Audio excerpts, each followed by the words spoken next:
Assalamualaikum warahmatullahi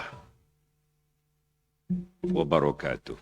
Assalamualaikum warahmatullahi wabarakatuh. Allahumma salli salatan kamilah وسلم سلاما تاما على سيدنا محمد الذي تنحل بالعقاد وتنفرج بالقرى وتطب بهوائج وتنال به رغائب وحسن الخواتم ويستسقى الغمام بوجهه الكريم وعلى آله وصحبه في كل لمحة ونفس بعدد كل مقدوم لك. Salam sejahtera, salam keluarga Malaysia. Yang berbahagia Tan Sri Datuk Paduka Pengurusi Tetap, kita harus berikan penghargaan kepada beliau.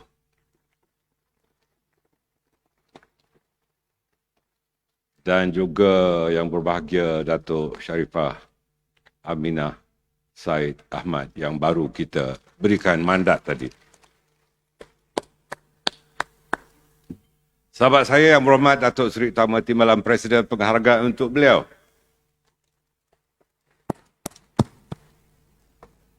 Yang berhormat dan yang berbahagia Naib Presiden UMNO, penghargaan untuk ketiga-tiga mereka. Ketua Wanita UMNO dan staf kepimpinannya,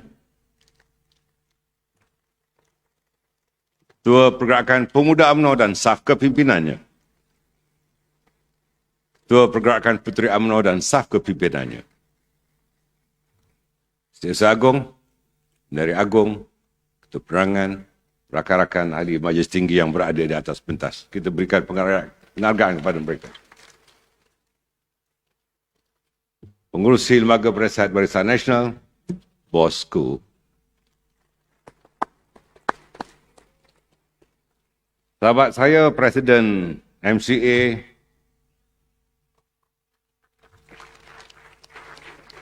Timbalan Presiden MIC, Timbalan Presiden PBRS, Wakil-wakil Kelab UMNO luar negara, barisan kepimpinan parti-parti komponen Barisan Nasional yang ada di hadapan ini, berikan penghargaan kepada keberadaan mereka. Pemimpin-pemimpin parti bersekutu dalam Barisan Nasional,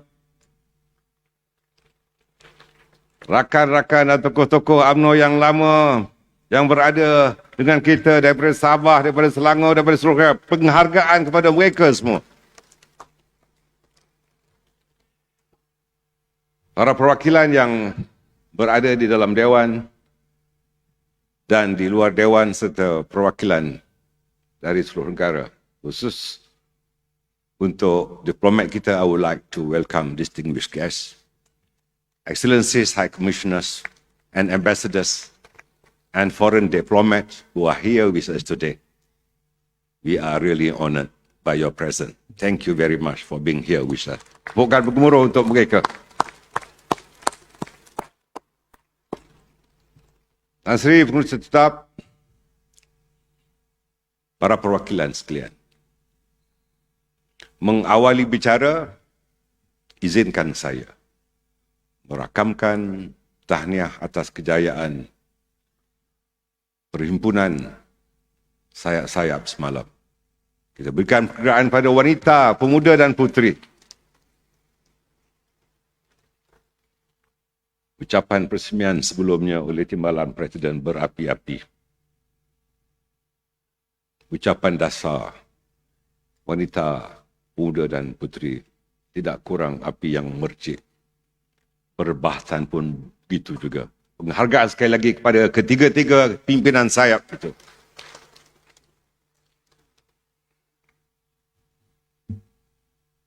Para perwakilan,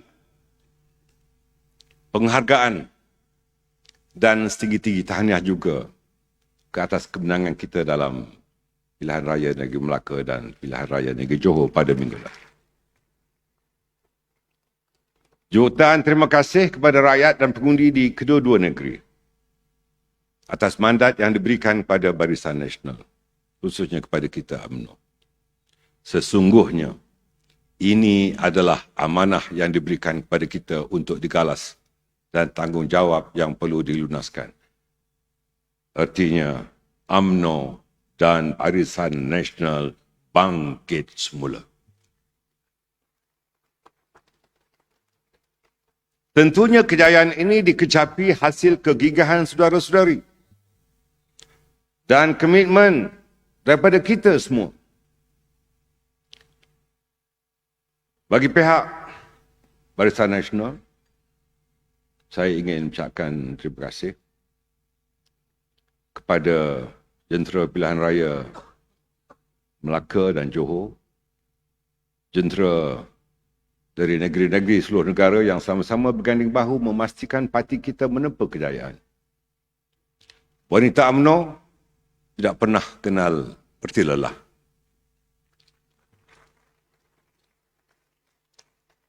Menjadi penyuluh setiap arah. Pemuda UMNO tangkas melangkah. Puteri UMNO yang melengkapi lakaran sejarah dan jentera-jentera parti komponen MCA, MIC, PBRS tidak ketinggalan membantu calon-calon kita. Kita ucapkan terima kasih dan syabas kepada pemimpin-pemimpin parti-parti komponen bersama-sama dengan rakan-rakan Friends of BN. Indah berbalam awan petang. Berarak di atas pohon ara. Wanita, pemuda puteri terbilang. Johor ditawan selepas Melaka. Kita juga tidak lupa kepada panglima-panglima perang yang diterajui oleh Timbalan Presiden sebagai pengarah pilihan raya Melaka dan Johor. Jangan lupa sumbangan Yang Amat Berhormat Perdana Menteri yang turut-turut ke bawah. Menteri-menteri dan timbalan menteri yang turut membantu jentera kita. Pengurusi perhubungan negeri. Kita berikan tepukan kepada pengurusi perhubungan negeri. Untuk Johor, kita berikan penghargaan khusus kepada pengurusi perhubungan UMNO Johor.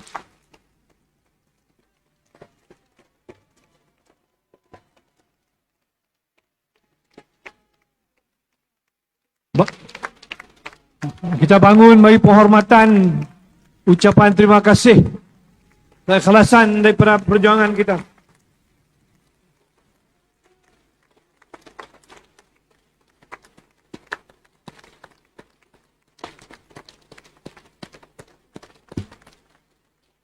Terima kasih. Biarpun kita order barang secara online,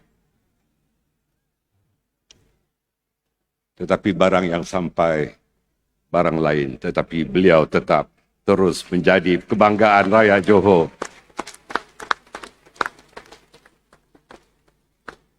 Jangan lupa Datuk Seri Najib Tun Abdul Razak.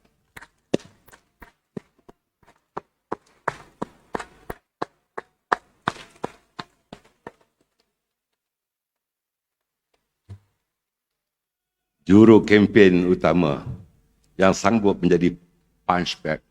Kita berikan sekali lagi penghargaan pada beliau. Kalau kita bagi penghargaan pada pengurusi perhubungan UMNO Johor, sepatutnya kita juga bagi penghargaan standing ovation pada beliau.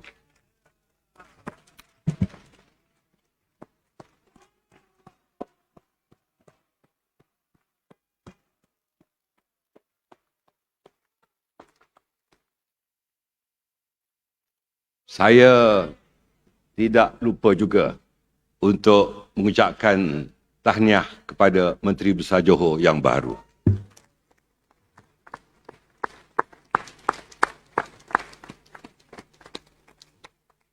Para perwakilan dalam kita gembira menyambut kemenangan-kemenangan ini. Di hadapan terdapat suatu tugas yang lebih besar menanti kita. Bagi dua negeri, Melaka dan Johor yang memperolehi mandat daripada rakyat Dan mandat ini terlebih laris. Target kita, sasaran kita 2/3 di Melaka, tetapi kita dapat 3/4. Tahniah kepada rakyat pengundi Melaka. Di Johor, target kita 2/3. Magic numbers. 38. Tapi kita dapat 40 kursi. Tahniah kepada pengundi dan rakyat Johor. Namun bukan kejayaan itu yang kita harus riak, sombong, ujub. Tugas kita lebih besar. Kita mesti jangan lengah apabila mandat besar daripada rakyat telah kita perolehi untuk kita melaksanakan apa juga yang kita telah baiatkan. Buktikan mandat yang diberikan oleh rakyat dan pengundi-pengundi dibalas dengan bakti dan hikmat. Bertindaklah dengan cepat dan bertuturlah dengan cermat agar keyakinan rakyat terus kekal bersama Parti Keramat. Kepada Ketua Menteri Melaka, kepada Menteri Besar Johor yang baru, ingat, di hadapan sana akan ada PRU ke-15. Jangan leka, rakyat memerhati kita.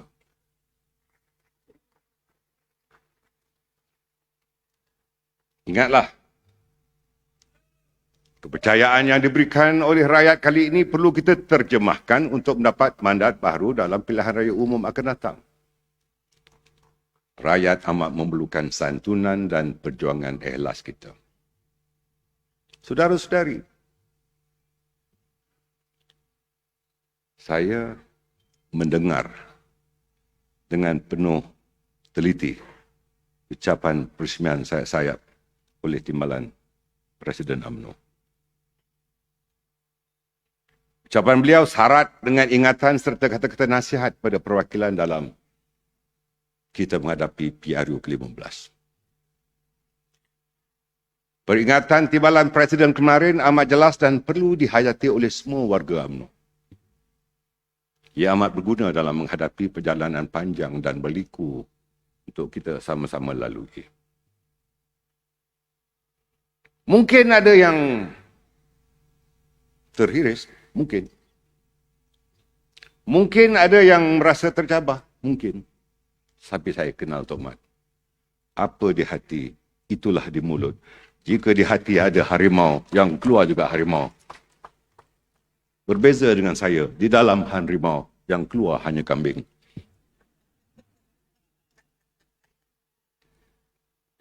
Saya juga mengikuti perbahasan dan usul setiap perwakilan di setiap sayap yang amat bernas. Kita ucapkan tahniah kepada ucapan daripada Ketua Wanita, Ketua Pemuda, Ketua Puteri. Pembahas-pembahas juga tidak kurang hebat. Termasuk yang melaung, yang tidak ada dalam agenda mesyuarat. Mungkin ada syarat-syarat yang telah ada di dalam poket agaknya. Perbahasan amat bernas dan sudah pasti berguna dalam strategi mengukuhkan parti bagi menghadapi pilihan raya umum yang akan datang. Ini merupakan cetusan hati nurani setiap pembahas yang inginkan bahtera kita berlayar menempuh apa saja gelombang atau cabaran. Saya amat teruja dan diharapkan kita di barisan pimpinan tertinggi UMNO bukan hanya mendengar tetapi menghayati hasrat mereka. Begitu juga kita bersyukur kepada Allah SWT. Akhirnya, kerajaan bersetuju melalui pengumuman yang amat berhormat Perdana Menteri untuk memberikan kelulusan pengeluaran wang KWSP.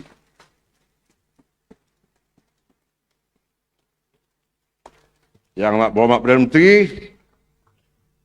saya dan para perwakilan ingin mengucapkan syabas dan tahniah.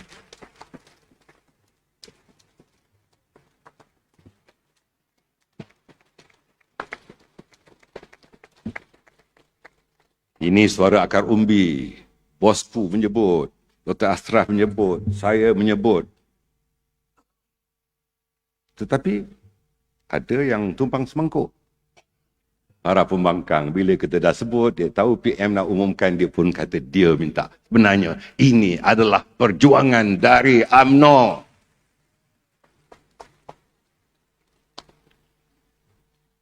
Sidang perwakilan, saya ingin membawa perwakilan untuk menoleh ke belakang. Hampir 4 tahun yang lalu, kita telah melalui beberapa episod gelombang politik. Kekalahan dalam PRU ke-14 menjadi satu hentaman kuat yang menggegarkan UMNO. Di sebalik keperitan menerima hakikat hilangnya keyakinan rakyat kepada kita pada ketika itu, tindakan segelintir daripada kita mengkhianati amanah rakyat dengan menjadi juara lompat jauh, menambahkan lagi parahnya luka yang dialami. UMNO diperlekehkan, dicerca, dihina dengan pelbagai perumpamaan. Seolah-olah parti ini tidak pernah berjasa pada mereka, tidak pernah berjasa kepada negara.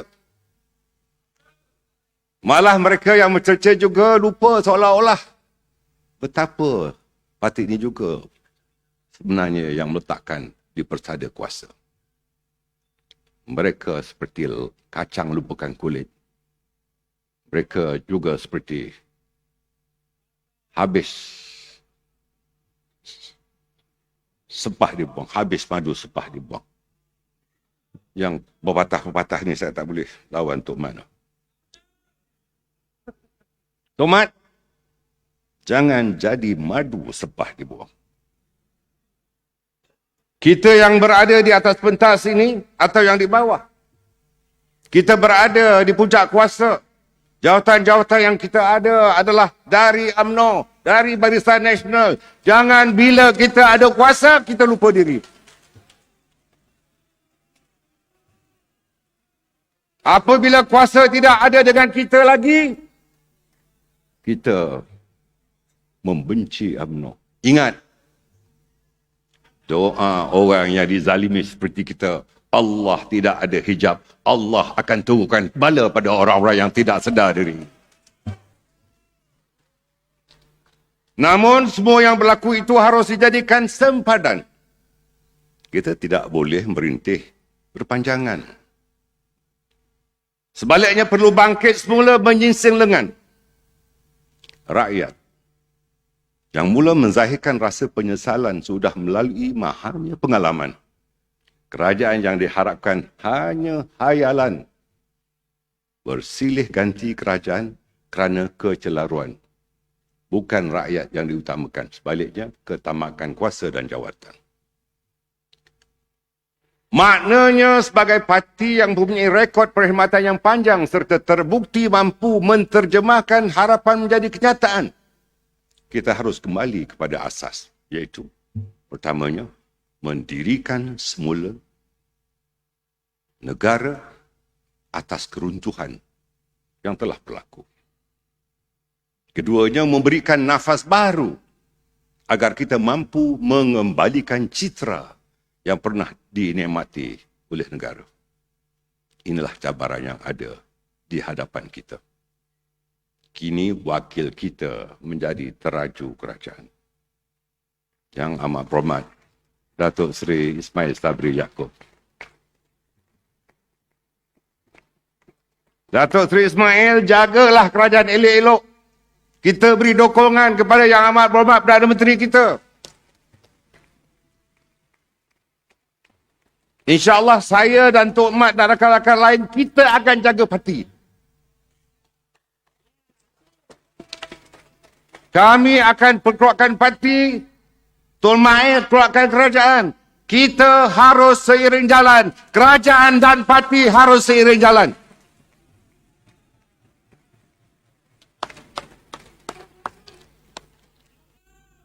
Namun, para perwakilan, semestinya kita masih ingat episod kedukaan selepas kekalahan PRU ke-14 yang lalu. 3 bulan kemudian selepas kekalahan, kita kecundang di dalam 2 PRK. pilihan rakyat kecil. Lebih mengiris hati kita apabila berlakunya pengkhianatan rakan sendiri dalam parti. Mereka sanggup mengedepankan perjuangan parti demi kepentingan diri sendiri. Biar mereka pergi, tetapi yang datang lebih bererti kepada UMNO. Ianya bukan hanya berlaku di Semenanjung ini. Malah ia merebak ke Sabah. Apabila 22 daripada 25 ketua UMNO bahagian turut meninggalkan bahtera dan perjuangan. Alhamdulillah. Kita masih ada bom Mota. Kita masih ada wira-wira di Sabah. Yang tetap kekal berdiri teguh dengan parti sehingga kini. Walaupun bom Mota tidak ada di pentas ini hari ini kerana terpaksa berada di mahkamah. Inilah manifestasi kezaliman kerajaan-kerajaan sebelum itu. Lawan, tetap lawan untuk kita mencari keadilan. Ramai lagi wira-wira seperti ini. Yang merupakan lambang kesetiaan lebih 3 juta ahli-ahli akar umbi. Membawa obor perjuangan UMNO. Kesetiaan seperti inilah yang menjadi api kebangkitan semula. Kita kemudiannya mencipta siri kemenangan dalam 7 PRK. Kemenangan kita 7-0. Tahniah kepada seluruh jentera UMNO. Rupa-rupanya perancangan Allah begitu cantik. Apabila kerajaan pusat bertukar pimpinan dan UMNO menjadi sebahagian pada kerajaan itu. Ingat, ombak kebangkitan ini harus kita teruskan dengan kejayaan UMNO memimpin semula. Jangan ada puak-puak. Jangan ada kabilah-kabilah. Kita mesti bersatu. Tidak ada kabilah dalam UMNO. Hanya satu kabilah, iaitu kabilah UMNO Malaysia. Saya pernah menyatakan UMNO akan menjadi semula kerajaan. Disebut oleh Sri Agung tadi. Dia dah baca ucapan saya tu sebab dia dah ambil poin saya.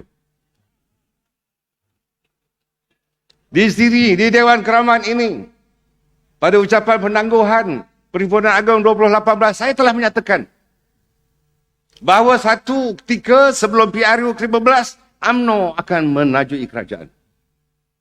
Ketika itu, mereka mengatakan, Presiden UMNO mimpi di siang hari. Ketika itu. Kini, realitinya, Datuk Ismail Sabri Yaakob adalah pemimpin dalam kerajaan kita. Sesungguhnya, manusia merancang, tetapi Allah SWT adalah perancangan yang terbaik. Wa makaru, wa makarallah, wallahu khairul makirin. Dan mereka merancang, dan Allah juga merancang, dan Allah adalah perancang terbaik. Saya petik dalam surah Ali Imran ayat 54. Alhamdulillah, saudara-saudari, Allah SWT memakbulkan doa ikhlas kita semua. Dan kita lihat kini, ingatan untuk kita, kita mewarisi kemerosotan ekonomi negara. Dari kerajaan gagal sebelum itu dan kerajaan Han sebelum itu.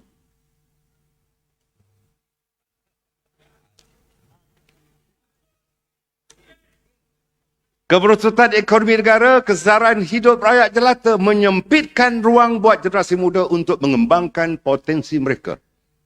Penjarahan, penjualan khazanah negara. Institusi perundangan menjadi alatan kuasa. Kerukunan hidup berbilang bangsa diselubungi syak wang sangka. Pendidikan anak bangsa hilang pedomannya. Negara tetangga dan seluruh dunia makin jauh meninggalkan kita.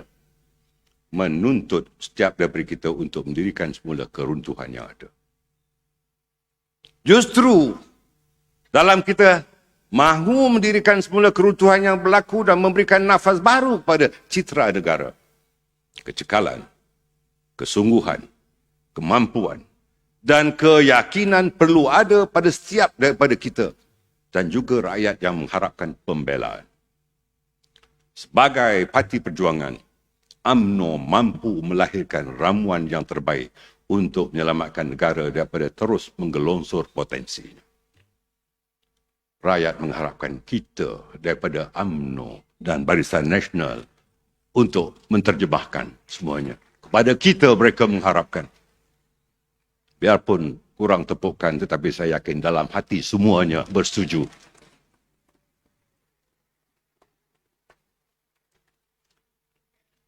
Kecekalan harus ada pada kita. Di mana kecekalan dalam arti kata seluruh orang UMNO dan Barisan Nasional harus punya kekuatan untuk mempertahankan perjuangan membela nasib ummah dan rakyat Malaysia keseluruhannya. Cekal menghadapi apa juga cabaran yang mendatang kerana kita yakin dengan matlamat dan hala tuju perjuangan. Biar menderu fitnah dan mehnah yang dilemparkan, UMNO dan BN tidak goyah. Pegangan kita untuk terus melangkah ke depan akan tetap terpahat di dalam hati kita. Biar ada yang terlupar mengatakan UMNO dan BN sudah mati. Dan mengatakan kita telah masuk longkang. Tetapi dengan kecekalan kita bangkit semula, kita telah menempuh beberapa siri-siri kejayaan di dalam PRK dan PRN. Alhamdulillah. Untuk itu, saya ingin mengingatkan diri saya dan kita semua. Kecekalan perlu disusuli dengan kesungguhan. Jangan mudah putus asa. Bersungguhlah kita dalam menabur khidmat dan jasa. Pastikan keberadaan kita di tengah-tengah persaudaraan rakyat dapat dirasai. Berkhidmat dan berbakti bukan sesuatu yang asing buat kita. Inilah kekuatan kita selama ini yang dinikmati oleh rakyat seawal usia. Semua ini boleh dilaksanakan hanya jika kita ada kemampuan. Kita harus mampu menyelami permasalahan rakyat dan negara bagi menawarkan jalan keluar yang tuntas. Akibat kegagalan dua kerajaan sebelum ini mengurus ekonomi negara dengan baik. Di mana telah berlaku aliran keluar modal asing atau capital flight yang cukup besar. Negara menyaksikan pengaliran keluar bersih modal atau net capital outflow. Berapa banyak net capital outflow? Sebanyak 166.1 bilion selepas PRU ke-14 hingga kini. Berlaku juga pemberhentian operasi syarikat asing di negara ini dan perpindahan operasi ke negara jiran. Apa maknanya? Ianya memperlihatkan merosotnya keyakinan pelabur pada negara kita. Trust defisit telah berlaku pada negara kita. Maka dengan sebab itu kita perlu mempunyai kemampuan menyusun semula strategi untuk menarik kembali pelaburan daripada luar negara, FDI, kembali kepada negara kita. Dengan strategi dan jalinan hubungan yang baik dengan negara-negara luar, kita yakin akan dapat melonjakkan semula pelaburan asing di negara ini yang kesannya bukan sahaja merancangkan kembali kegiatan ekonomi tetapi jauh lebih penting.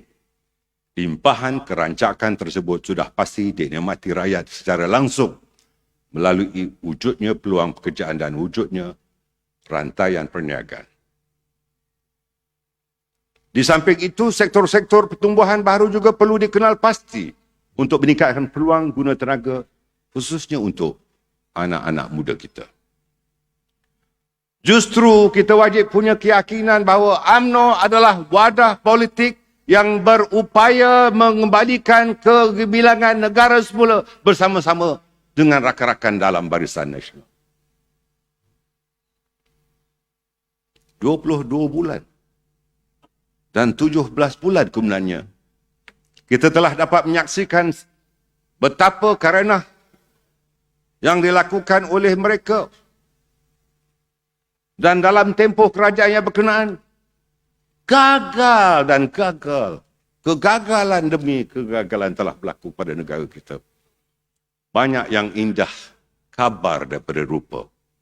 Yang menjanjikan harga minyak turun, ada. Yang menjanjikan penghapusan tol pun ada. Yang menjanjikan 1 juta pekerjaan pun ada. yang menjadikan penghapusan hutang PTN pun ada, yang mengatakan manifesto bukan kitab suci pun ada, namun semuanya khayalan semata. Jadinya, rakyat perlu yakin bahawa pilihan terbaik buat mereka kini adalah UMNO dan Barisan Nasional.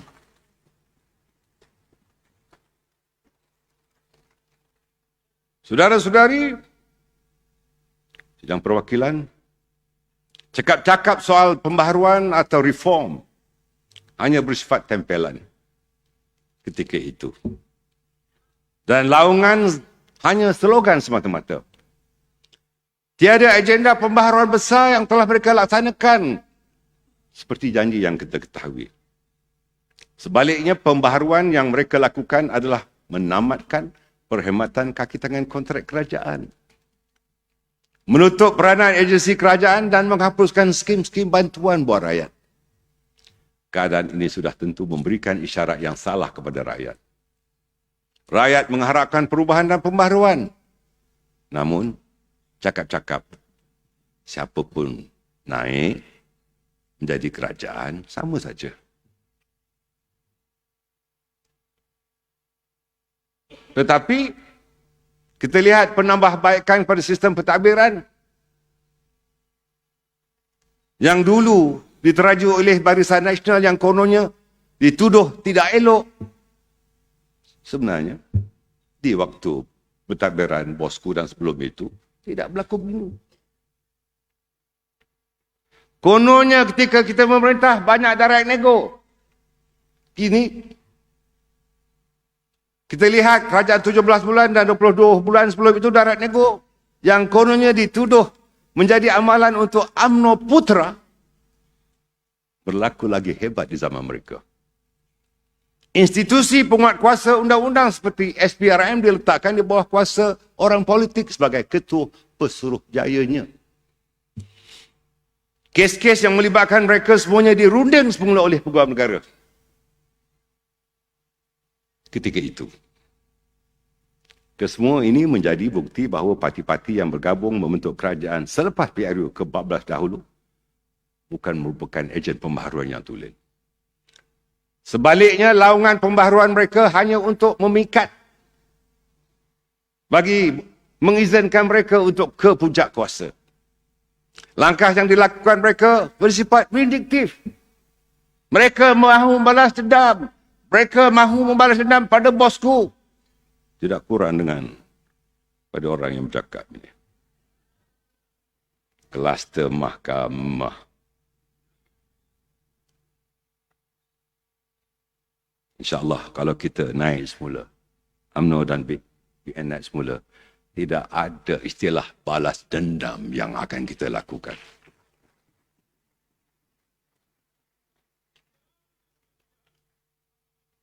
Malah dulu kita harus ingat, mereka juga yang kononnya mempertahankan prinsip integrity. Sebenarnya mereka lah yang sanggup membeli wakil rakyat kita untuk melompat menyertai mereka. Pada mereka, amanah rakyat boleh diperkotak-katikkan. Mereka membina kekuatan dengan cara yang tidak bermaruah. Hakikatnya, parti selain pada UMNO dan BN tidak ada prinsip moral untuk bercakap soal lompat parti atau lompat kata. Contohnya, yang terbaru, dalam PRN Melaka umpamanya, PH menerima katak yang melompat dari kita menjadi calon mereka. PN betah lagi.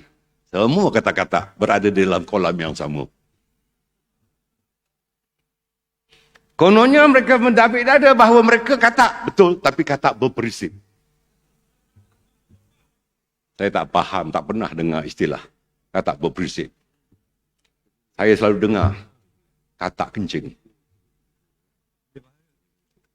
Perbuatan mereka ini ibarat berkokok berlagak suci tapi ekor berkelumang najis.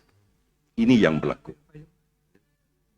Rakyat yang terpesona dengan lunaknya dendangan mereka akhirnya terpedaya dan mula meluahkan rasa kecewa apabila bermulanya perebutan kuasa sesama mereka hingga meruntuhkan kerajaan mereka sendiri.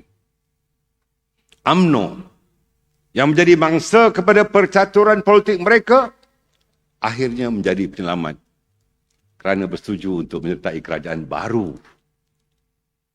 demi memastikan negara dapat ditadbir ketika itu. Bukan UMNO yang meruntuhkan kerajaan ketika itu. Malah selepas keruntuhan kerajaan mereka, UMNO dengan tegas menuntut ketika itu 43 ahli parlimen menuntut agar pilihan raya umum diadakan semula kerana mandat rakyat telah diperdagangkan oleh mereka yang rakus untuk terus bergayut di puncak kuasa. Kita sudah sebut mengenai pengkhianatan lompat parti beberapa kali sebelum ini. Memang ia adalah pengkhianatan kepada amanah rakyat dan ahli parti yang bertukus lubus, bersengkang mata bekerja untuk memenangkan setiap ahli parlimen kita. Kita committed kepada kepentingan rakyat. Apa sahaja yang perlu untuk memastikan kepentingan rakyat terlaksana. Hak mereka terbela. Kita tidak perlu tunggu kerajaan pindah undang-undang atau buat apa saja akta baru untuk membantu mereka. Itulah sebabnya kita proaktif mewujudkan perjanjian dengan semua calon yang bertanding dalam PRN Melaka dan Johor. Mana-mana ahli Dewan Negeri yang melompat, kita pastikan mereka membayar dengan harga yang mahal. Kita tidak mahu siri lompat-melompat. Berterusan lagi. Kita juga akan adakan perjanjian yang sama dengan calon-calon yang akan bertanding di dalam pilihan raya umum yang akan datang.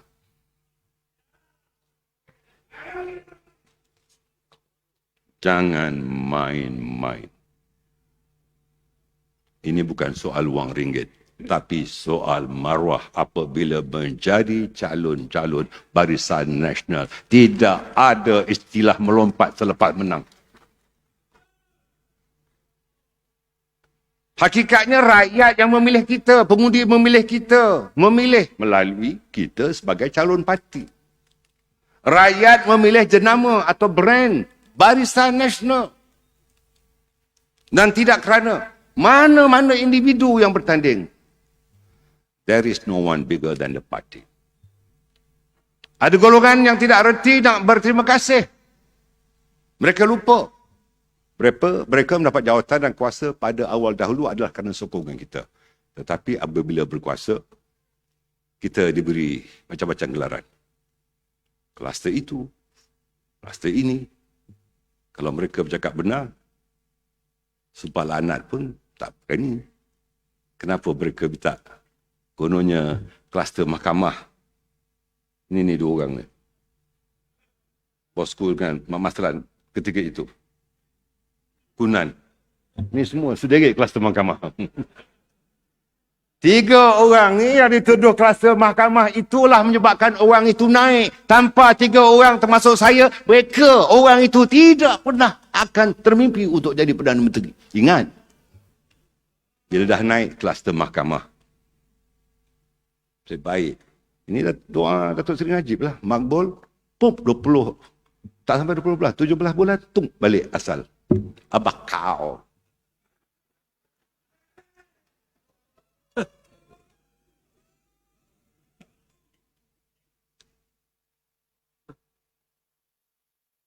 Tuan-tuan dan perempuan, bukankah sokongan itu tidak bermoral? Jelas mereka hanya berminat untuk terus-menerus berpolitik tanpa mengambil kira kepentingan rakyat. Ingat, sekarang mereka meletakkan bahawa kononnya kluster Putrajaya sedang diperhati. Termasuk ada yang di depan di sini. Menjadi menteri-menteri.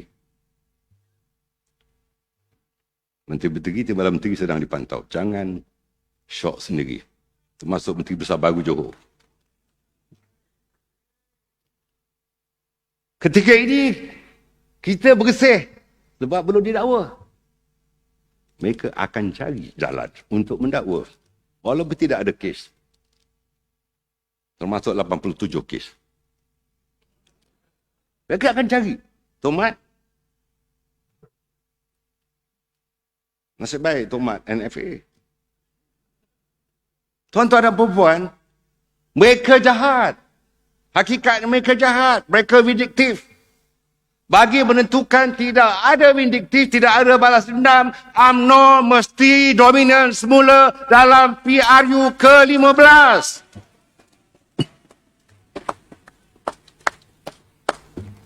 Sebab kita tahu sejarah mereka selepas mereka mendapat sokongan.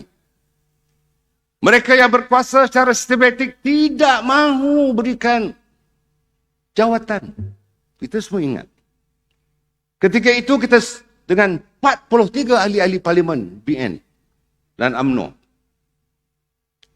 memberikan dukungan pada mereka, tetapi apabila ada kabinet line up, ada barisan kabinet, apa jawatan yang diberikan pada betul-betul kita?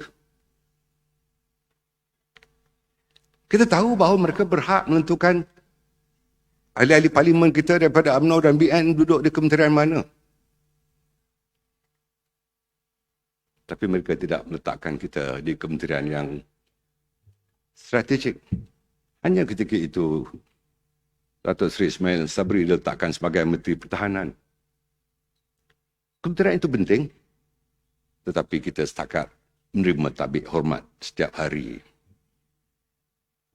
dari sebuah kementerian yang sangat regimented. Tuan-tuan dan puan-puan, ini telah berlalu. Kita harus mara ke hadapan. Hanya pemimpin yang lemah yang tidak mahu orang-orang yang bijak pandai dan berketerampilan membantu memimpin dan membina negara. Weak leaders chooses weak followers. Saya teringat dalam legenda Helen of Troy, seorang wanita yang telah menghancurkan sebuah negara daripada dalam. Bagaimana wanita itu melakukan pembobrokan di dalam negara ini? Kita seharusnya sedar bahawa lawan-lawan kita itu tidak pernah berhenti daripada berusaha untuk menghancurkan kita. Apabila mereka bersetuju untuk menandatangani memorandum persefahaman, ia bererti mereka ada muslihat tertentu. Saya percaya mereka menerima kita kerana mereka tahu itulah cara mereka untuk membunuh kita. Actually, they never love us. Mereka tidak pernah suka kita. Bacalah perlembagaan setiap parti lawan kita. Kita kena ingat, kita kena sedar. Be careful. You are sleeping with your enemies. Mereka menyimpan belati dalam selimut kita. Apakah kita mahu menyambung MOU itu lagi? Kita serahkan kepada kebijaksanaan yang amat berhormat Perdana Menteri.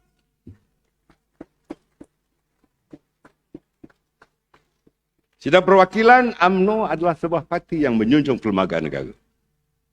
Kita faham bahawa kuasa untuk membubarkan parlimen adalah keputusan kabinet, di mana Perdana Menteri yang akan berurusan dan memberikan nasihat memohon perkenan kepada ke bawah duli yang Maha Mulia yang di-Pertuan Agong.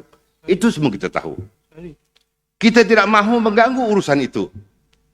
Tetapi UMNO juga sebuah parti yang bertanggungjawab. Kita ada kuasa untuk menentukan arah tuju parti kita sendiri. UMNO online. Apabila mood di bawah, Online lah. dalam PRK, dalam PRN, ke arah pada kita, nak tunggu apa lagi?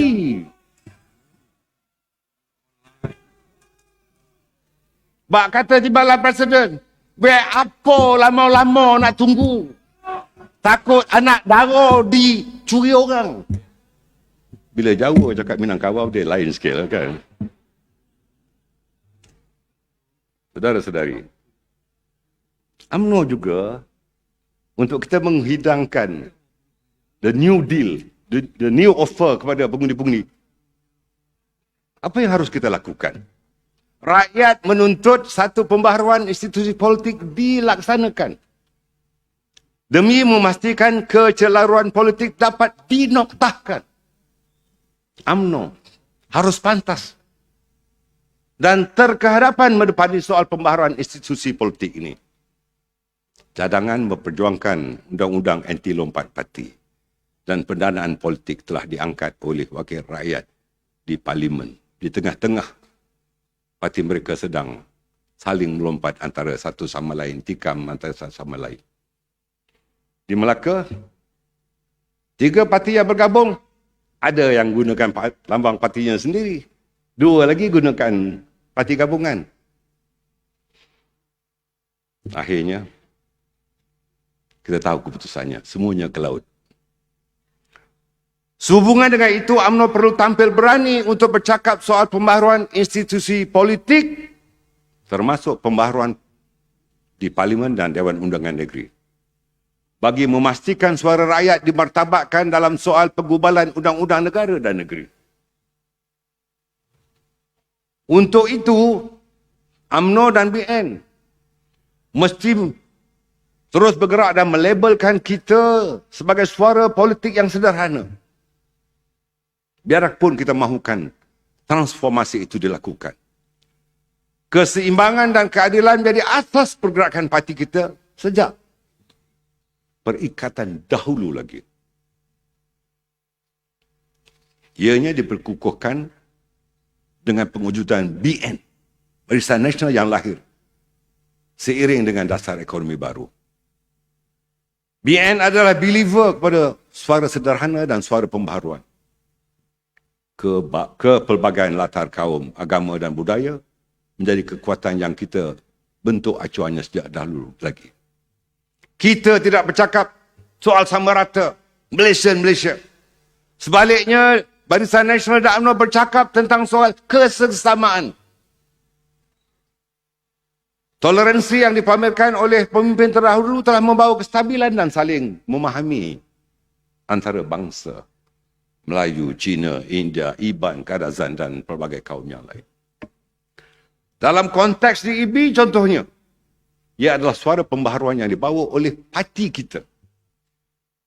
Keberanian menyusun dasar untuk Bumi Putera tidak pula mengenepikan atau menafikan hak kaum lain, malah turut dijamin dan dipelihara.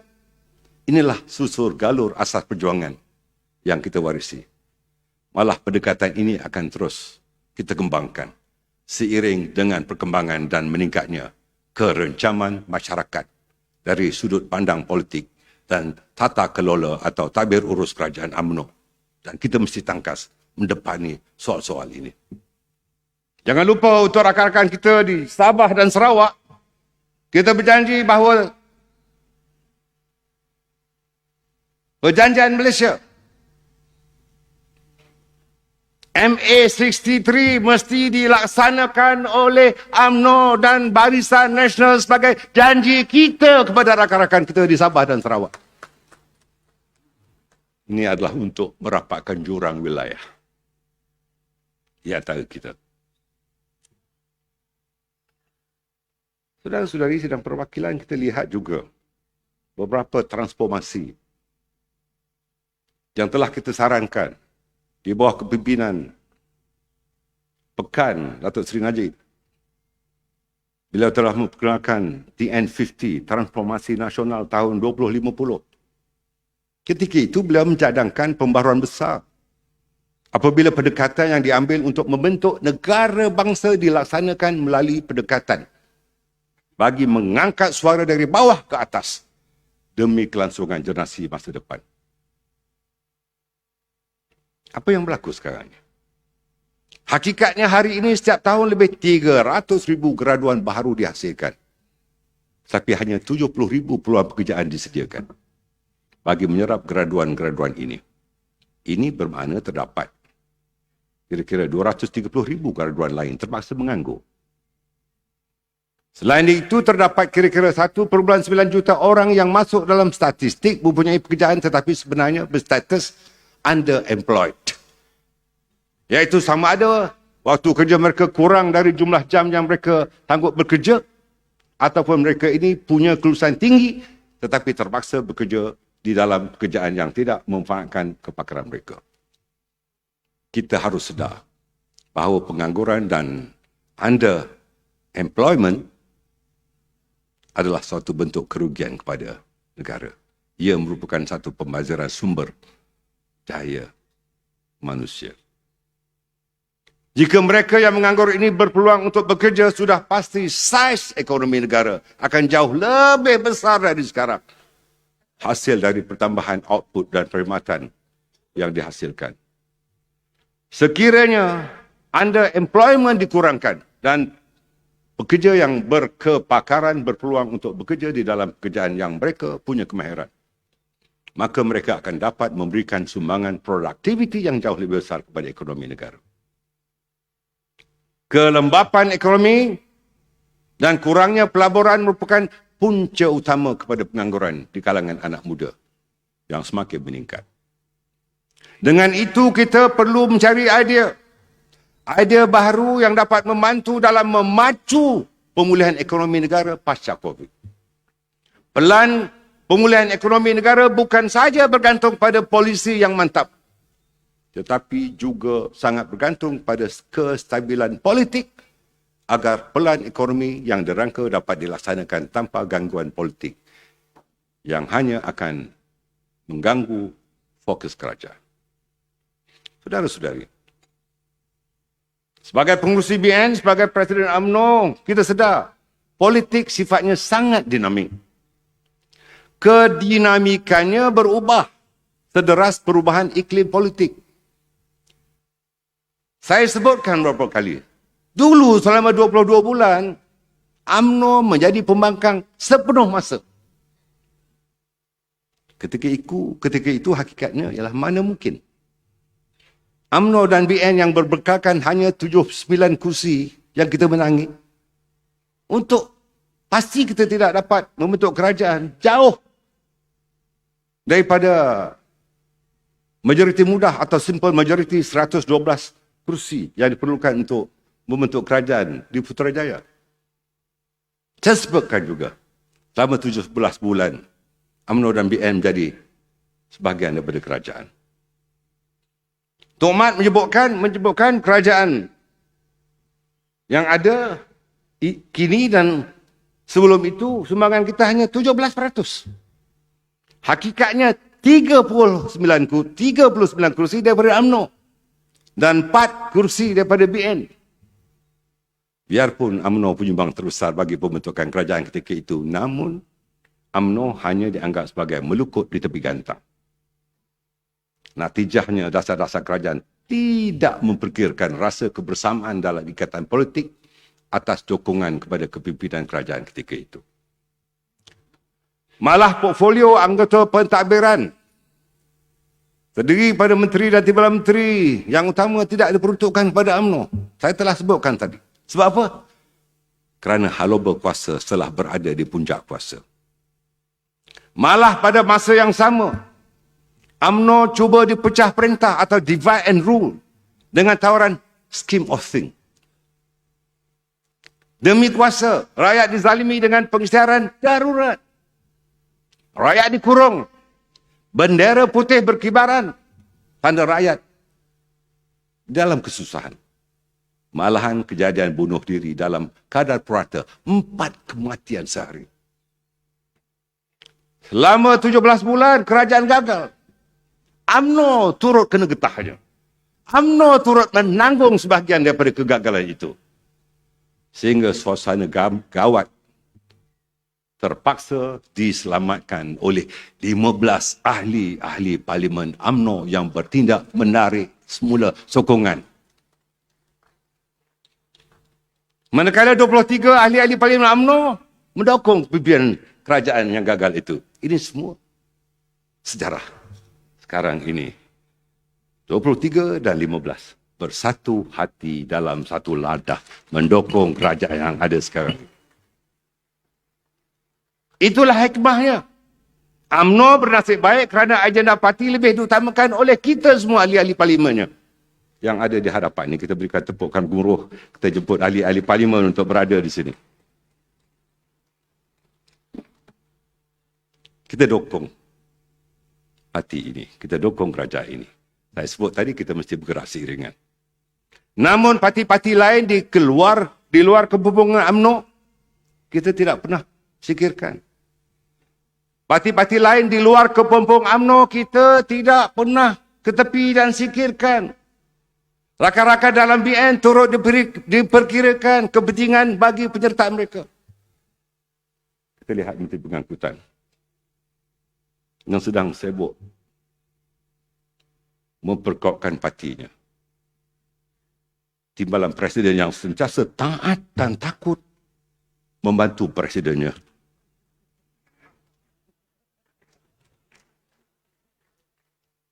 Timbalan Presiden PBRS yang taat sangat kepada bapanya kerana bapanya adalah Presiden partinya.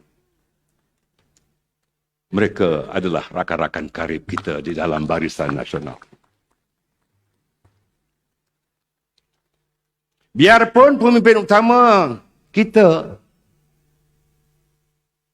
berada di dalam nahoda kepimpinan kerajaan, namun hakikatnya UMNO bukan parti dominan. Dasar-dasar penting biarpun tidak disanggah secara terbuka, namun di belakang suara-suara sumbang sering kedengaran di kalangan parti-parti yang mendukung Perdana Menteri kita. Malah terdapat arahan-arahan dan minit-minit tertentu untuk kepentingan rakyat tidak pun diindahkan. Kita tahu dan kita wajib ada skru longgar yang patut diperketatkan. PM, ketatkanlah skru-skru lah yang longgar itu. PM, longkang-longkang yang tersumbat mesti dibersihkan dari sampah sarap yang sebegitu. Perwakilan kita faham, PM faham. Kita berikan tepukan pada PM sendiri. Kerajaan tebuk atap atau kerajaan pintu belakang tidak perlu dikaitkan dengan UMNO. Bukan kita yang tebuk atap dan bukan kita yang buka pintu belakang. Sampah sarap begini tidak harus dipalikkan kepada UMNO. UMNO ada prinsip, kita ada maruah, kita ada kekuatan, kita tidak boleh diugut dengan tekan butang sana, tekan butang sini. Akhirnya tekan butang seluar sendiri. UMNO bukan parti picisan. Tidak juga seperti itik patah kaki. UMNO dan BN bukan gila kuasa seperti dakwaan mereka. Tabur wang sana sini untuk kekalkan penguasaan dalam kerajaan. Tabur janji palsu, fitnah dan tomahan yang memburukkan orang lain. Rakyat bukan buta, rakyat bukan peka. Yang mungkin pada tanggapan mereka boleh diperdaya dengan mudah. Itu tandanya mereka sebenarnya yang gila kuasa. Rakyat amat rindukan kita. Rakyat amat rindukan BN berkuasa semula.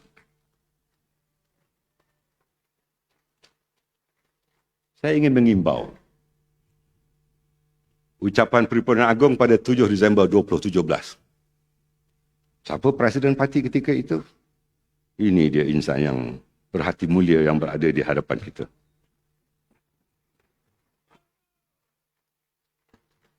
Apa kata beliau?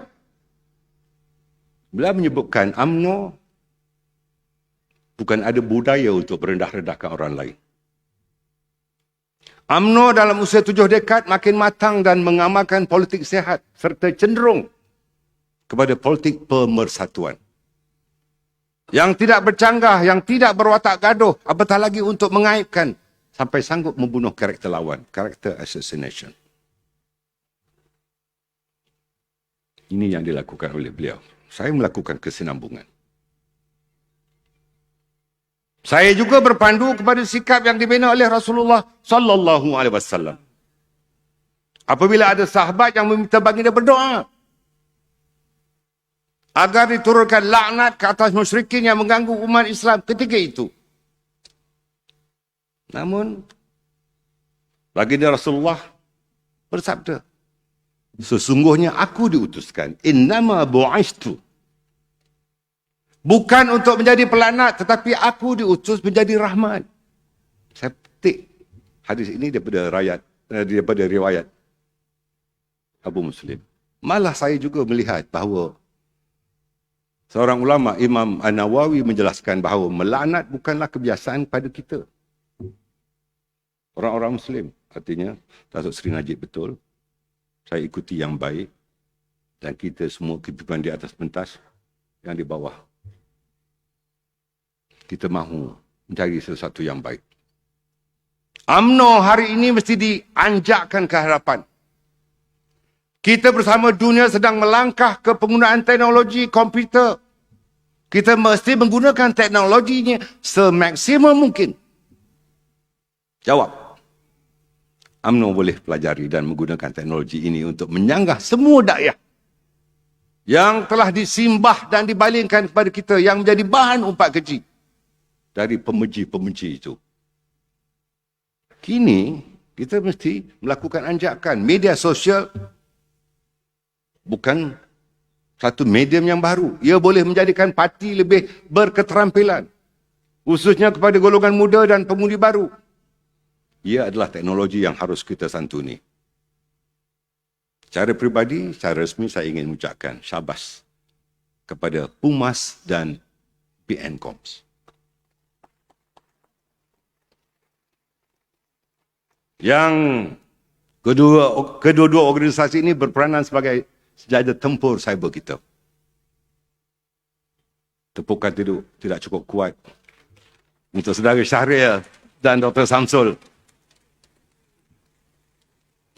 Namun saya suka ingatkan kejayaan paling utama dalam penggunaan media sosial adalah kekerapan dan mesti konsisten. Untuk itu, saya harap UMNO beraksi dalam landscape politik yang lebih dinamik. Banyak faktor pengubah yang harus disantuni atau kita akan ketinggalan. Kita mesti berubah jika kita tidak mahu rebah. Supaya kita menjadi lebih ampuh dan tidak mudah ditewaskan dalam gelanggang yang dikuasai dalam teknologi begini. Saya, Tok Mat, rakan-rakan yang lain termasuk Perdana Menteri, kita melakukan perubahan dan bukan mudah untuk diterima. Kita melakukan game changer dalam banyak perkara. Kita buktikan, umpamanya kita sudah kemukakan lebih 70% calon-calon muka baharu, termasuk dari kalangan wanita, pemuda, puteri, dalam PRN Sabah, Melaka dan Johor. Hasil cukup membanggakan. Cuma wanita di dalam usul semalam mohon supaya wanita mesti mengisi 30% calon-calon. Wanita kurang tepuk artinya mahu kurang daripada 30%. Pemuda juga memohon calon pemuda 30%. Puteri juga memohon 30%. Akhirnya Tok Mat, saya yang lain 10%.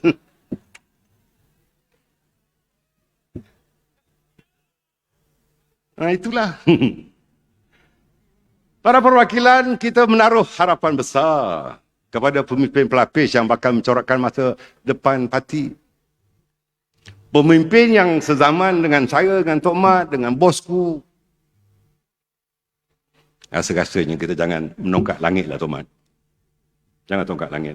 Jangan syok sendirilah, makan kacang lah, Tok Mat. Mereka akan menggantikan kita, itu hakikatnya. Kita harus beri peluang pada mereka untuk menggantikan kita. Nan tua dihormati, Tok Mat. Nan ketek disayangi. Samo gadang bawa berkawan. Ibu jua bapak diutamakan. Macam mana, Tok Mat? Boleh ke? Memanglah lagi yang seorang Minangkabau, seorang Jawa. Setianya wanita UMNO kepada perjuangan parti tidak boleh disanggah. Wanita UMNO adalah ibu perjuangan dan saya menyaksikan kehebatan dan komitmen mereka beraksi di 3 PRN. Hebat wanita. Pelancaran Cyber Rangers wanita atau kru baru-baru ini membuktikan bahawa wanita juga menyedari bahawa teknologi tidak dapat dielakkan.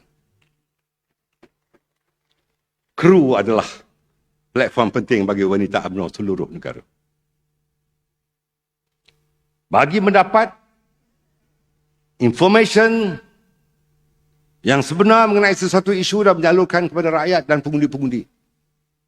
Perintah UMNO juga hebat dengan tugasan jalinan rakyat, dengan JR, tambah baik dengan SRJR.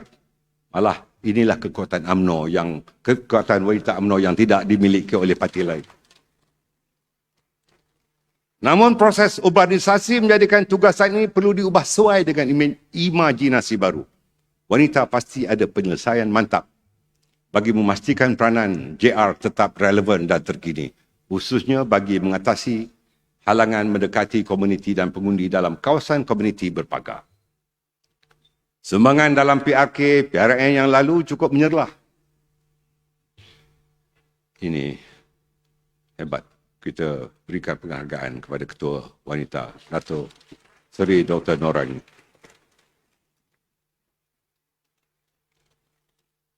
Kita dengar ada paluan gendang perang yang dipukul di sana sini. Kemarin Tok Mat pukul.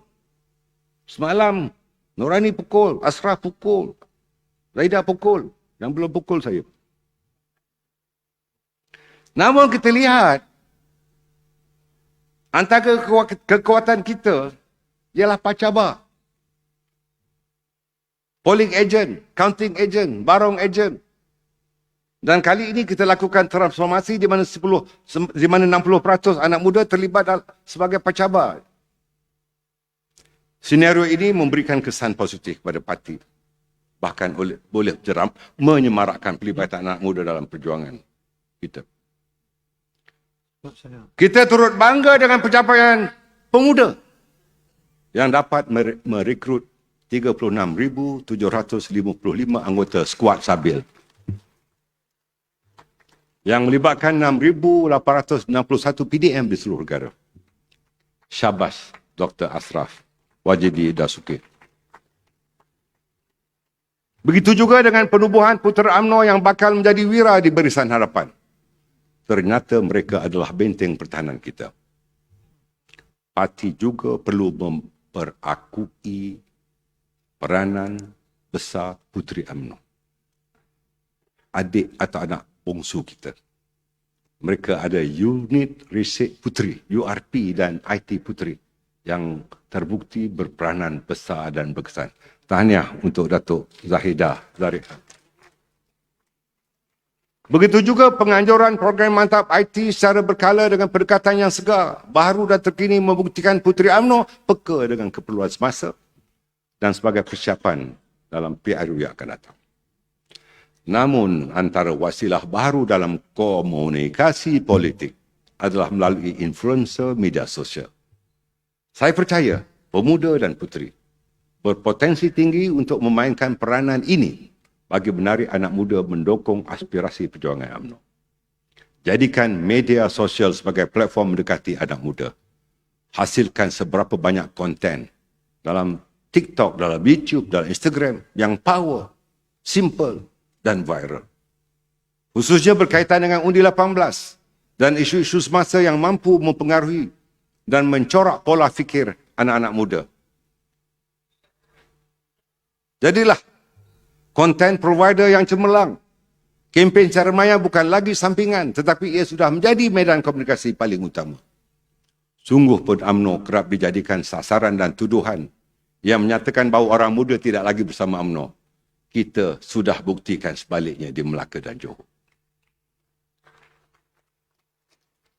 Tidak boleh tidak, jika kita mahu kekal relevan, UMNO dan BN perlu menuruti derasnya arus perubahan fikiran golongan muda ini. Pelaksanaan undi 18 adalah manifestasi besar perubahan dalam landscape politik negara yang mana ia menuntut usaha keras UMNO dan BN untuk memenangi hati mereka dan menawarkan solusi kepada permasalahan dan cabaran yang sedang mereka hadapi. Kita bersiap siaga. Saya mahu berkongsi dengan para perwakilan bahawa satu kajian menunjukkan bahawa 64.5% golongan muda sebenarnya kurang berminat dengan politik dan cenderung menjadi pengundi non-partisan. Mereka beranggapan politik negara kini penuh dengan drama dan adegan rebut kuasa. Namun mereka tetap mengikuti perkembangannya di dalam media sosial. Pola fikiran mereka dibentuk melalui apa yang dipaparkan di media sosial. Pesanan saya, berita UMNO, pemuda dan puteri, marilah kita sama-sama mendepani persoalan ini. Kita wajib mewujudkan budaya supaya mereka prihatin politik demi menarik anak muda menghampiri UMNO dan Barisan Nasional. Yang perwakilan, adat ahli adalah menghormati keputusan parti.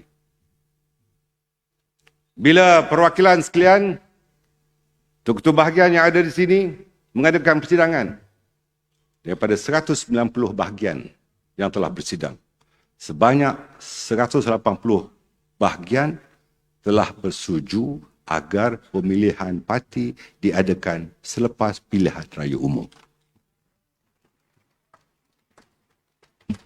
Ini bukan keputusan saya. Ini keputusan saudara-saudari sewaktu mesyuarat di persidangan bahagian masing-masing. Sudah menjadi kelaziman sebelum ini bahawa pemilihan parti diadakan selepas PRU. Bertahun-tahun ia diamalkan. Adakah wajar kita mengubah tradisi ini? Adakah kita mahu keadaan jawatan yang kita pegang tapi parti kalah dalam PRU? Adakah mereka yang telah akil baligh dan melebihi umur itu tidak lagi memegang jawatan kerana jeda waktunya telah tamat? Baik pemuda atau puteri, wanita bernasib baik kerana mereka tidak mencapai had usia, kecuali usia apabila tidak boleh buat apa-apa lagi. Janganlah kita memakai kasut sebelum menjarung stokin. Ya, kita hormati saranan sembilan kecil yang mahukan pemilihan diadakan sebelum PRU. Saya tahu ada gerakan turun ke bahagian-bahagian, bayar. Saya tahu semalam bila mereka pergi ke persidangan wanita, pemuda dan puteri pun ada bayar. Ada dalam pilihan raya di Melaka dan di Johor pun turun jumpa G7, bayar. Saya tahu. Ini dunia tanpa sebadan, semua orang tahulah. Lupakan itu semua. Yang penting kita bersatu hati untuk menghadapi PRU bersama-sama. Saya yakin mereka tidak ada sebarang motif. Jangan risau. Jadi kawan-kawan saya kenal lah. Sekilas ikan di air, saya kenal jantan betina lah. Kita sudah tetapkan mengikut persetujuan pendaftar pertubuhan. Kita sudah tetapkan mengikut persetujuan pendaftar pertubuhan bahawa pemilihan parti mesti diadakan pada akhir tahun ini. Atau secara tepatnya sebelum 29 Disember 2022. Ketika itu siapa pun boleh bertanding. Jawatan Presiden, kalau Tok Mat berani, tanding. Jawatan Timbalan Presiden, siapa berani? Lawan Tok Mat. 3 jawatan naib Presiden, lawan. Kita tak takut lah. Kita tak takut. Jangan gunakan duit. Jangan. Budaya ini buruk. Ya, duit adalah segala-galanya. Bukan segala-galanya kerana duit. Bukan saya tak tahu sekarang ada pair-pair, pasangan-pasangan. Ada cai. Ada papan. Saya tahu.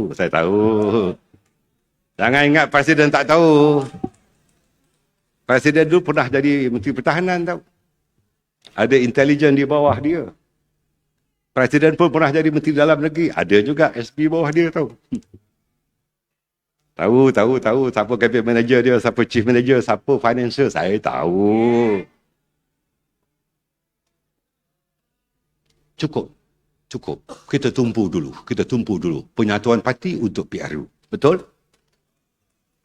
Itulah keutamaan kita. Siapa mahu PRU dulu?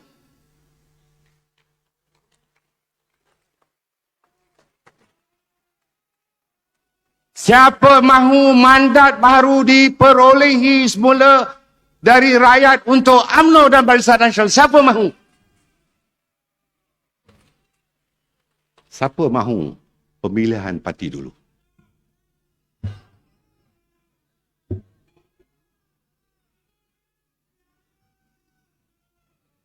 Saya pulangkan pada pengurusi tetap yang dibantu oleh pertama kali pengurusi tetap wanita membantu beliau.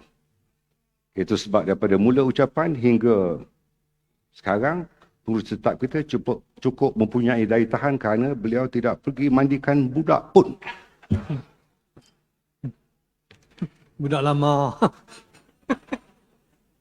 Dalam perwakilan, saya bersyukur kehadrat Allah SWT kerana diberikan peluang memimpin parti ini dan mempertahankannya daripada pelbagai serangan, termasuk percubaan untuk melumpuhkannya. Kita kenal pasti mereka, namun semangat kepartian dan setia kawan mengatasi segala-galanya. Biarpun saya perlu ada some benefit of the doubt, yang paling saya utamakan ialah kepentingan parti dan kelestarian parti, penyatuan di dalam parti dan rasa kekitaan di kalangan kita. Saya mungkin dilihat banyak berdiam diri, tidak membalas komen, bersikap tolak ansur, termasuk dari orang yang pernah saya lantik atau sedang saya lantik. Namun tidak bererti saya tidak ada perasaan, saya leka. Janganlah uji saya banyak-banyak. Usahlah asak saya sampai ke dinding. Benar, saya tidak masum, saya tidak sempurna. Setiap perbuatan kita perlu ada hadnya. Saya tidak ambil kisah dengan serangan orang luar. Allah bisa tegal biasa, tetapi saya kecewa dengan mereka yang menjadi api dalam sekam, gunting dalam lipatan, mengkhianati parti dari dalam. Sedarlah, budaya kita tidak mencecah kawan. Biar kita dinesta dari sekelap arah. Namun kita perlu sentiasa waspada. But we have to draw the line dalam persahabatan. Ada kawan yang bersama sehingga akhir hayat.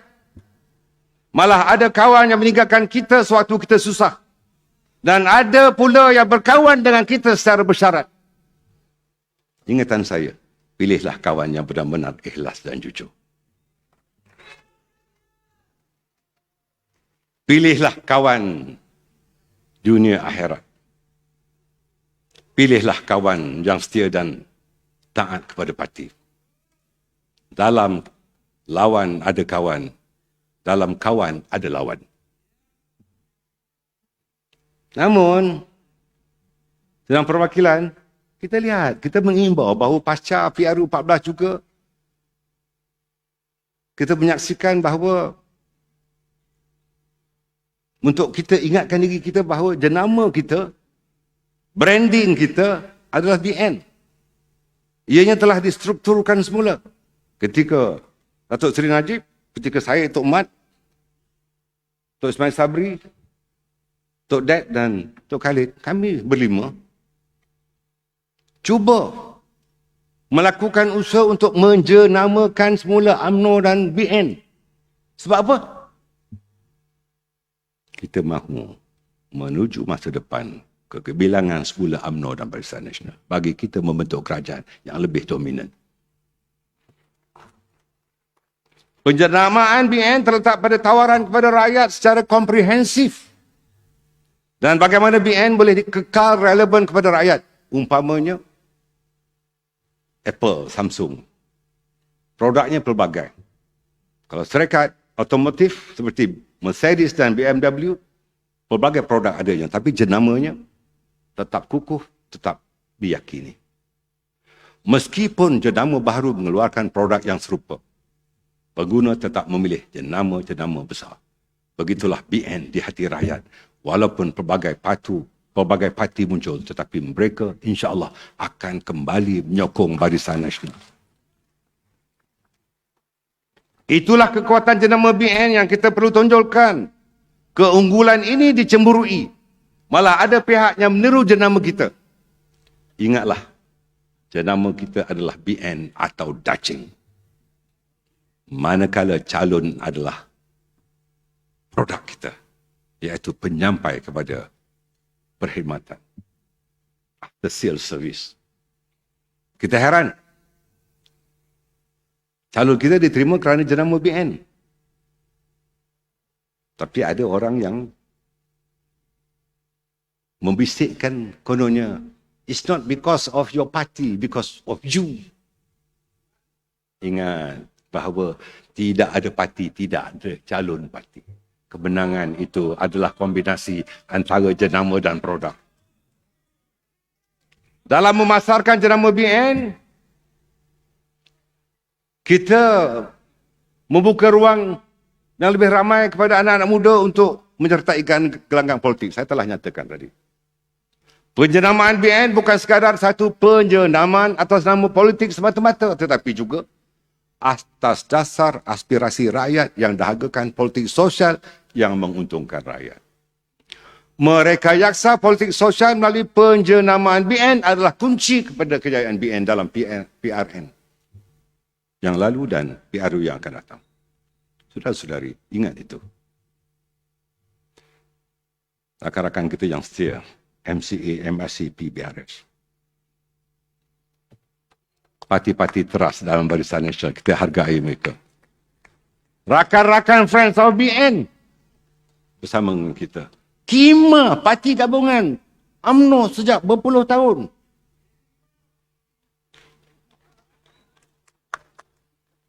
Saya ingin berkongsi dalam Perhimpunan Agung kali ini. Banyak parti-parti lain mahu menyertai Barisan Nasional. Kalau bukan Barisan Nasional itu kuat semula, mana mungkin mereka memohon untuk menyertai kita. InsyaAllah. Kasyong, Sarah, Atta, kita berunding elok-elok. Supaya rakan-rakan yang mahu dan memohon untuk jadi parti gabungan, kita santuni dan kita layan dengan baik supaya kekuatan BN itu bangkit semula. Saudara-saudari sidang perwakilan PRU, rakyat berharap mandat diberi tapi dihianat. PS dan PN jatuh terterap. Doa rakyat, doa keramat. Mandat rakyat, kuasa keramat. Darinya hadir sebuah rahmat. Jangan dinoda dengan muslihat. Kelak merana, hidup di lanat. Susahnya hidup tanpa mandat. Ditelan pahit, diludahnya kelat. Buat sesuatu tersekat-sekat. Menagih insan mereka yang khianat. Deritanya rakyat tanpa mandat. Negara pula semakin tenat. Jangan dibiar terusnya mudarat. Pulangkan semula kepada rakyat. PRU 15 menjadi tempat untuk kita mendapat mandat. Rakyat dibela suluh keringat. Negara aman, sejahtera dan selamat. Biasalah kita beringat. Jika hendak mendapat mandat, teruslah usaha santuni rakyat. Jika hendak rasa dihormat, hasrat rakyat jangan dikhianat. Jika hendak terus selamat, bersama kita kekal muafakat. Jika hendak mengekal mandat, kestabilan kunci setiap saat. Tuan-tuan dan puan-puan, untuk itu, saya seriusnya kita harus melihat apakah offer kita, apakah tawaran kita. Terutama dalam agenda untuk melestarikan politik negara yang akan menjadi fokus utama pada kita. Saya sebutkan bahawa politik itu sangat dinamik. Kedinamikan politik ini kita hadapi dengan 5 teras utama yang menjadi daya kita. Daya satu iaitu pemulihan ekonomi. Kesan daripada pandemik COVID-19 yang melanda dunia dan perang Rusia dan Ukraine memberikan impak kepada ekonomi negara. Kita fokuskan agenda pemulihan ekonomi kepada 2 perkara. Pertama, meningkatkan kuasa beli rakyat dengan pelaksanaan segera gaji minimum RM1,500. Kedua, mengkaji semula pelaksanaan cukai barangan dan jualan atau GST pada kadar yang berpatutan dan tidak membebankan rakyat. Daya dua, iaitu melahirkan peluang pekerjaan. Pengangguran bukan lagi satu isu picisan. Ia membabitkan makan pakai rakyat. Peluang pekerjaan mesti diwujudkan dengan, pertamanya, mewujudkan jawatan kuasa khas hal ehwal pekerjaan negara yang melibatkan anak muda. Kedua, menjadikan insentif kepada anak tempatan yang terlibat dengan sektor pekerjaan 3D, dirty, difficult and dangerous, kotor, sukar dan bahaya, termasuk menjadikan latihan yang sewajarnya. Ketiga, bagi menggalakkan anak muda menyertai gig ekonomi sebagai giga dan alat dan akta pekerja gig perlu diperkenalkan segera. Daya ketiga, iaitu keusahawanan wibawa. Keusahawanan ada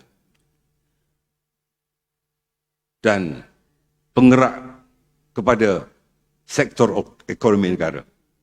Kita perlu lahirkan lebih ramai usahawan. Kerana usahawan akan mencipta peluang pekerjaan baru kepada anak-anak muda. Perkasakan sektor keusahawanan.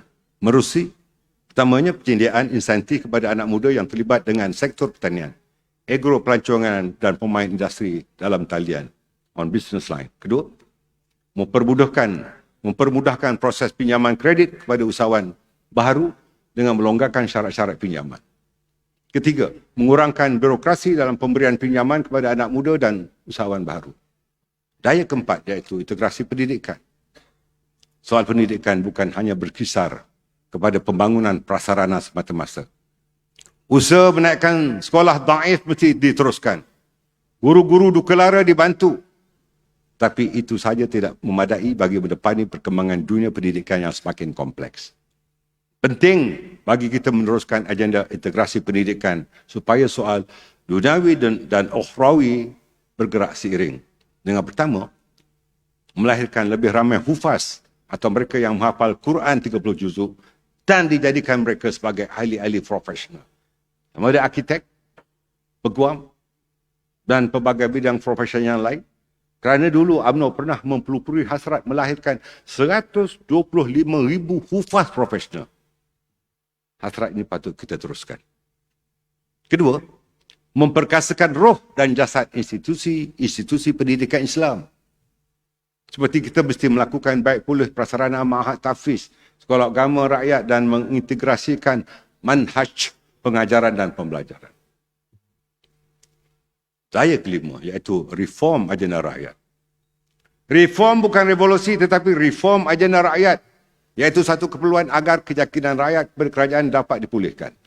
Reform agenda rakyat dilakukan dengan utamanya pemisahan kuasa antara peguam negara dan pendakwa raya negara untuk mengelak berlakunya penyalahgunaan kuasa dan berlakunya pendakwaan terpilih yang menjurus kepada mengaibkan dan membunuh karakter seteru politik. Kedua, undang-undang berkaitan anti lompat parti dalam kalangan wakil rakyat yang dipilih, kestabilan negara terjejas dengan tindakan lompat-melompat, terhakisnya prinsip dan walak parti. Rakyat menjadi bangsa akibat kerakusan ahli politik yang pentingkan diri berbanding rakyat. Ketiga, undang-undang pendanaan parti politik tiba masanya untuk rakyat difahamkan dengan pendanaan parti politik. Kenapa pendanaan politik ini patut diwujudkan? Kekeliruan rakyat dalam soal ini telah diambil peluang oleh seteru politik membunuh kerjaya politik lawan. Keempat, penubuhan Suruhanjaya Siasatan Diraja bagi menyiasat kes-kes yang berkaitan dengan kepentingan rakyat seperti kes arwah adib, kes tabung haji dan yang paling penting siasatan terhadap pendedahan bekas peguam negara Tommy Thomas sebagaimana yang terdapat dalam buku ini.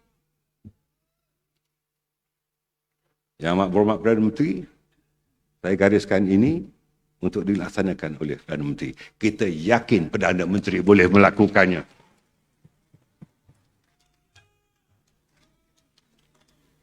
Saudara-saudari, kita dalam Perhimpunan Agong wajib mendengar suara akar umbi yang meminta mandat baharu diperolehi melalui PRU ke-15.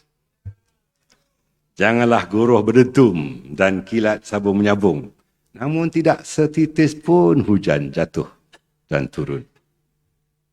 Untuk itu saya mengharapkan agar kita kembali kepada rakyat. Serahkan semula kepada mereka. Berilah mandat baharu kepada kita. Ketika orang sayang kita, sambutlah kasih sayang mereka itu. Jangan ditagih kasih itu selepas ianya hilang. Makin bertangguh, makin melaratlah rakyat, makin rosaklah negara. Makin padamlah parti kita. Betul?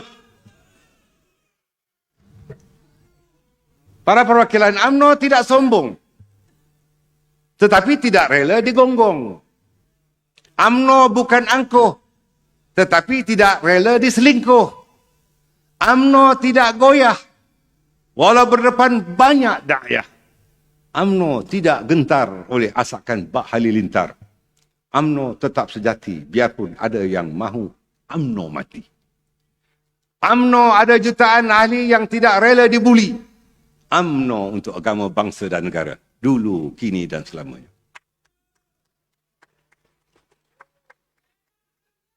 Terima kasih. Bukan pada orang yang melakukan itu. Terima kasih kepada seluruh para pemimpin, para wakilan di dalam Dewan, luar Dewan dan di seluruh negara. Marilah kita tumpukan kepada gerak kerja dan kolaborasi dalam kalangan kita. Kita perkasakan tekad untuk berjuang mempertahankan parti dan menjadikan UMNO dan BN lebih dominan. Di tangan saudara-saudarilah kejayaan kita untuk mampu supaya digenggam. Kepada saudara seperjuanganku, memasuki kelok terakhir untuk kita menuju mandat. Bulatkan tekad, kukuhkan semangat, padukan kudrat, satukan kerabat, bersama menjulang parti keramat demi kesejahteraan hidup rakyat. Kepada Allah pemilik zat, pepohon berkat dan juga rahmat, riayah dan inayahmu, penguat hasrat. Agar perjuangan kami diiringi selamat, kepada Allah kita bertawakal. Dengan lafaz fasabbih, bihamdi rabbika wastaghfirhu innahu kana tawwaba. Saya meresmikan Perhimpunan Agong UMNO bagi tahun 2021 dengan resmi. Assalamualaikum warahmatullahi wabarakatuh. Assalamualaikum warahmatullahi